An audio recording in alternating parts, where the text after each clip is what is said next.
За эхний бүлэг маань Улаанбаатар хотын орон сууцны зах зээлийн зарим тоо статистик. За энэ өмнө нь Батбат даргын яриан дээр гарчлаа. Гэхдээ энэ болохоор ерөнхийдөө Улаанбаатар хотын одоогийн өрхүүд ер нь яг ямар орон сууцны хэлбэрт ямар хэлбэртэй орон сууцнд амьдарч байна вэ гэдэг нь энэ тооноос харагдаж байгаа. Нийтдээ нэг Улаанбаатар хот 400 мянга орчим сая 500 хүнтэй 400 мянга орчим өрхтэй болчиход байгаа.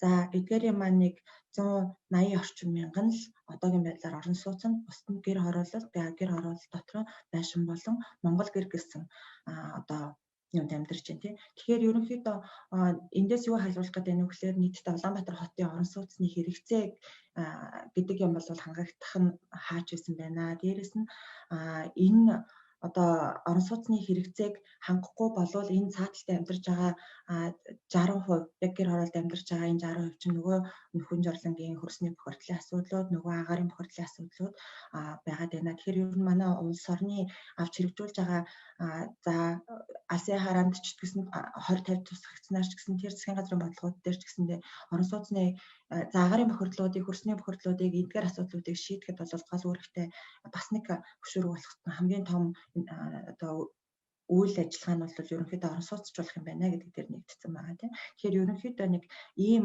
олон тооны өрхүүдийн тухай яригадаад байгаамаа гэдэг санааг энэ дээрээс харуулах гэсэн юм аа.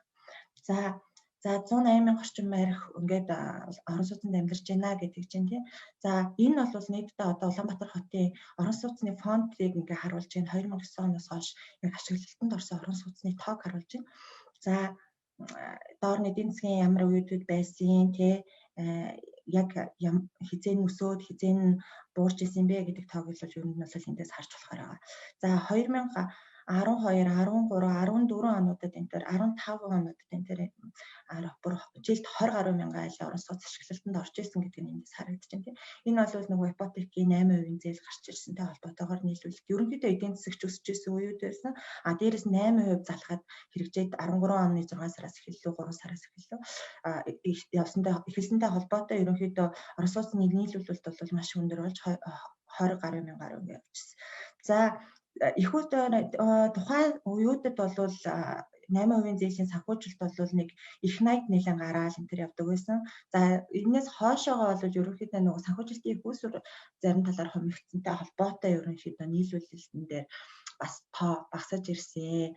За гэхдээ яг манай барилгын бол бариад байсан. Гэхдээ яг ашиглалтанд оруулсан гэрчлэгэнд гарсан орон сууцны тоо бол яг энэ дээр л харагдаж байгаа. Гэхээс биш одоо 17, 18 онуудад энэ төр бол яг ашиглалтанд орж борлогдсон өнч гэдэг юм уу гэрчлэгэнд гарсан орон сууцны тоо ийм байгаа боловч ард нь бол ингээд зарагдаагүйгээр ашиглалтанд орсон нийлүүлэгдэхээр хүлээгдэжсэн орон сууцны тоо бол нэлээд өндөр байсан. За 19-20 онуудад за одоо жишээ нь 20 оны хамгийн сүүлийн оны үзтгэл энэ дээр ингээ харагдаж байна л да. Манай статистикаар бол 16,800 орчим айлын орон сууц энд бол ашиглалтанд орсон гэж харагдаж байна. За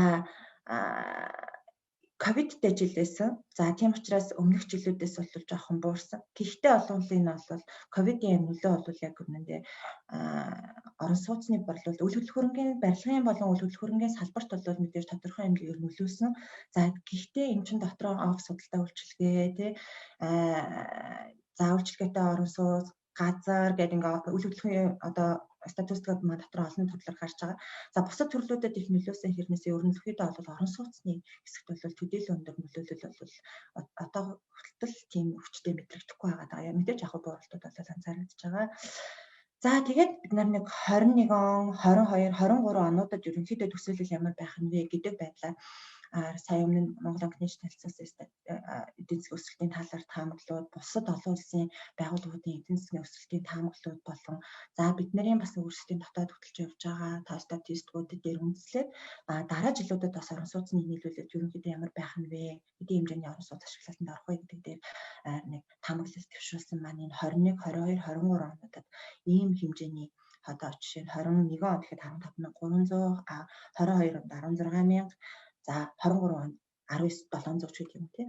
Иймэрхүү хэмжээний орон сууцнууд юу нь бол ашиглалтанд орох нэ гэж нийт орон сууцны фонд дээр нэмэгдэж орж ирэх нэ гэсэн бидний бол одоо дотоодын тооцоо хүлээлттэй байгаа.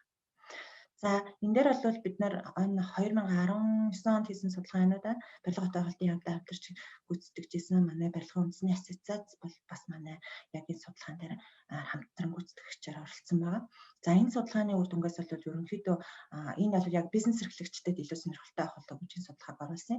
За ингээд ер нь хэрэгцээтэй байгаа болон нийлүүлж байгаа орон сууц хоёр одоо талбай хэмжээгээр хэр ялгаатай байд юм бэ гэдгийг л харуулж байна. Хамгийн их эрэлттэй байдаг талбай бол ерөөс 40-60 м квадрат. Одоо ипотекийн зээлийн статистикуудыг харсан ч гэсэн тэр одоо юу гэдгийг борлуулагдж байгаа байрны статистикуудыг харсан ч гэсэн ерөөсөө 40-60 м квадраттай байр бол хамгийн өндөр одоо борлуулалттай байдаг. За ингээ эрэлтийн судалгаагаар одоо иргэдээс авсан судалгаагаар тэгээ эх 3 жилийн ингээд таамаглал энэ төр төвшүүлээ харахаар мөн энэ талбайтай байрнууд хамгийн өндөр эрэлттэй, гэхдээ нийлүүлэгдэж байгаа тоон арай бага байх жишээ. Ийм байсан. Бусад талбайнуудыг бол бас нийлүүлэлт эрэлтээр нь харчиж болж байна тийм. За 20 оны хувьд яг борлуулалтыг энд харуулсан байна. За шинэ орон сууцны борлуулалтын хувьд 20 онд бол 12,290 шинэ орон сууц болвол яг шилжилт хөдөлгөөн хэвтэж борлуулагдсан. Хуучин орон сууц бол 13,300. За жилийн нийт дүнгээр юм байгаа энэ 25,000. Ийм орон сууц бол одоо анхдагч болон хоёрдогч зах зээл дээр бол ингэ шилжилт хөдөлгөөнд орсон байна. Тэгэхээр бол эндээс бид нар бас ингээ харахаар яг орон сууцны зах зээл дээр яг ковидын нөлөө бас хэдүүлэн өндөр биш байгаа гэдгийг бас эндээс харж болохоор байгаа. За энэ бол бас мөн ипотекийн зээлээр зарагдсан орон сууцнуудын талбай хэмжээ, за ашиглалтанд орсон нэг мэдээлэл байна. За хоёр дахь нь болохоор орон сууцны одоогийн яг нийлүүлэлт ямар байгаа юм бэ? За ерөнхийдөө жилд 12,000-аар ашиглалтанд ороод энэ зах зээл идэвхтэй байгаад байгаа юм байна. Борлуулалт нь бас тийм муудчаагүй байгаад байгаа юм байна гэдэг юмыг бол өмнөх бүлгээс харлаа тийм ээ. Тэгэхээр яг одоогийн байдлаар ямар байна вэ гэх. За яг одоогийн байдлаар ер нь бол яг амны орон сууц буюу хаус, за нийтийн орон сууц буюу апартмент эдгээр энэ нийлбэрээр бүр 500 төсөл идэвхтэй хэрэгжиж явж байна. Энэ нэг хаалганы тоогоор буюу айлын тоогоор ярих юм бол 68,000 айлын төсөл хэрэгжиж явж байна гэсэн. За энэ дотор мэдээж одоо үгдгийн зогссон захиалгаар эхлэегүй байгаа, захиалга авж байгаа зогссон ч гэдэг юм уу, захиалга нь одоо идэвхтэй явж байгаа гэдэг юм уу, бүх төслүүд ингээ хамрагдсан байна. За захиалга авж байгаа гэдэг дээр л бол одоо эдийн засгийн төвчл хамгийн идэвхтэй харагдаж байгаа хэсэг. За яг энэ дээр болох юм бол 331 төсөл, за эдгээрийн 239 нь бол орон сууцны төсөл 40,000 айлдаар одоо захиалга аваад явж байна. За 40,000 айл гэдэг маань бол 40,000 айл зарагдаагүй гэж хүмүүс ойлгоод байдаг. Гэхдээ 40,000 айл гэдэг нь одоо жишээ нь нэг 100 айлтай нэг блок дээр захиалга аваа явж ивэл энэний 20 зарагдсан, 80 зарагдаагүй бол бид нар яг энэ дээр бол тэрийг ярихгүй байгаа. Нийт 100 айлын блок дээр захиалга авч яах гэдэг л тоог ярьж байгаа учраас энд бол зарагдсан, зарагдаагүй орсон. Гэхдээ яг нийт бол ерөнхийдөө 40,000 хаалган дээр захиалга ингээд идэвхтэй үргэлжилж байгаа юм байна гэж харж байна. За амны орон сууцны зах зээл бол бас сүүлийн жилүүдэд хамгийн их одоо идэвхжиж байгаа зах зээл. За 92 төсөл нэг 3,030 айлын төсөл ингэ явж байна. За захиалга зогсоос яг ковидны нөлөө бас энд мэдээж байгаа. За гэхдээ ковидгүй үед ч гэсэн ерөнхийдөө манайчийн энэ судалгааг одоо улирал болгоо ингэ хийж байгаа. Энэ ингээд болгонд ингээд трак хийгээд явхад бол ковидгүй үед ч гэсэн ер нь бол захиалга зогсоосон төслүүд байдаг. Гэхдээ бол ковидын нөлөөр бас ер нь бол гэхдээ зарим тохиолдолд бол одоо өндөр зэрэглэлийн орон сууцнууд, бизнес зэрэглэлийн орон сууцнууд бол ямар ч тэгвэл ажиллагаагаа зогсоохгүйгээр ковидын нөлөөтэй нөлөөгүйгээр онлайнаар тэгвэл ажиллагаагаа явуулаад энэ нөгөө нөлөөг мэдрэг нь аягүй бага байгаа тийм. Гэтэл яг хуу их хямдалдар стандарт зэрэглэлийн орон сууцн дээр энэ төр бол ер нь бол ковидын нөлөө бол мэдээж мэдэгдэж чинь ялцчгүй одоо очиж үзэх боломжгүй байна тийм. Байр гэдэг бол онлайнаар үзэхээс илүүтэй очиж харж үзчихэж мэдэрчээж худалдаа авах гэдэг зүйл. За гэхдээ нөгөө талаас бас нөгөө бизнес эрхэлж байгаа хүмүүс маань за ковид гарцсан учраас заагдахгүй тодорхойч гэдэг юм уу өөрсдөө нэг тийм одоо сэтгхүй суулгаад за зах зээлийн нөлөө болон ковидын нөлөөг нэг их одоо хүлээж одоо юу гэдэг мэдрэхгүйгээр уул нь бол нэг тийм их хүчтэй мэдрэгдэхгүй байна гэдэг нь тийм. Гэтэл тэрийг мэдрэхгүйгээр өөрсдөө баг автоматар ингээд буцаа хаагаад ингээд захиалга зогсоочод байгаа тохиолдлууд бас их анзаарэгдэж байна. Тэгэхээр энэ илүү нөгөө нэг тоо статистик дээр гэхээс илүү хүний сэтгхүйн дээр бас ковидын нөлөө нэлээд байгаа даа мó гэдэг юм бас харагдаад байна. За захиалга эхлээгүй ерөнхийдөө эхлэхээр төлөвлөж байгаа 91 нийтийн орон сууц 26 амны орон сууцны төсөл байна. За миний цаг жоохон юу байна. За энд бол дүүргээр харуулсан байна. За дүүрэг болгон дээр ямар байгаа юм, нийтдээ ямар байгаа гэдэг нь бол арын багных дүүрэг болгон дээр ямар байгаа вэ гэдэг бол наадлын шугамар харуулсан байна. За арын хэсэг дээр бол аль аль дүүргүүдэд хамгийн хэдэн төсөл хэдэн айл явах вэ гэдэг. Ер нь бол хамгийн өндөр одоо идэвхжэлтэй байгаа бүс бол хаан бол дүүргээ.